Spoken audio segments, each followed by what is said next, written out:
শেখ হাসিনা সরকারের পতনের পর তুমুল আলোচনায় আয়নাঘর নামক বন্দিশালা। সাবেক সেনা কর্মকর্তা ব্রিগেডিয়ার জেনারেল আব্দুল্লাহিল আমান আজমি, ব্যারিস্টার আহমদ বিন কাসেম আরমান ও পার্বত্য চট্টগ্রামের রাজনৈতিক সংগঠন ইউপিডিএফ নেতা মাইকেল চাকমা সেখান থেকে মুক্তি পেয়েছেন। রাজধানীর কচু খেতে আওয়ামী লীগ সরকারের আমলে গুম হওয়া মানুষের খোঁজে ভিড় জমাচ্ছেন স্বজনরা।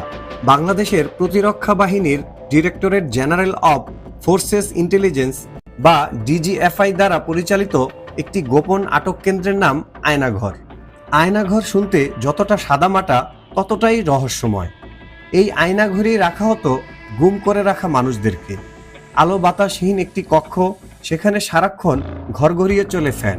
শেখ হাসিনার আমলে বিরোধী দলের বহু নেতাকর্মী নিখোঁজ হয়েছে।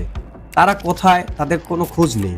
এমনকি সেনাবাহিনীর লোকজনও রয়েছেন এই তালিকায়।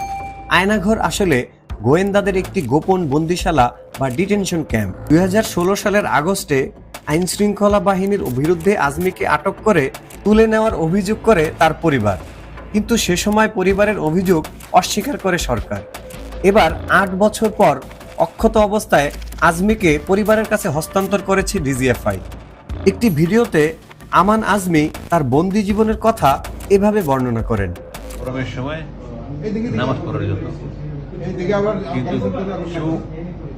চোখের পানি মুছতে মুছতে মুছতে মুছতে এটা যে পরিমাণ চোখের পানি মুছছি, ওটা যদি সেভ করা যেত একটা বড় দিঘি হইতো। দিঘি বুঝো? বিশাল বড় পুকুর, দিঘি হয়ে যেত। তো আমাকে বলতে আপনি বিচার বহির্ভূত হত্যাকাণ্ড সহ এইসব ঘটনার জন্য জাতিসংঘ ও বিভিন্ন মানবাধিকার রক্ষাকারী সংস্থা যেমন human rights watch, amnesty international তৎকালীন বাংলাদেশ সরকারকে নিন্দা প্রস্তাব জানায়। গুম হয়ে যাওয়া পরিবারের সদস্যরা মায়ের ডাক নামে একটি প্ল্যাটফর্ম তৈরি করেন।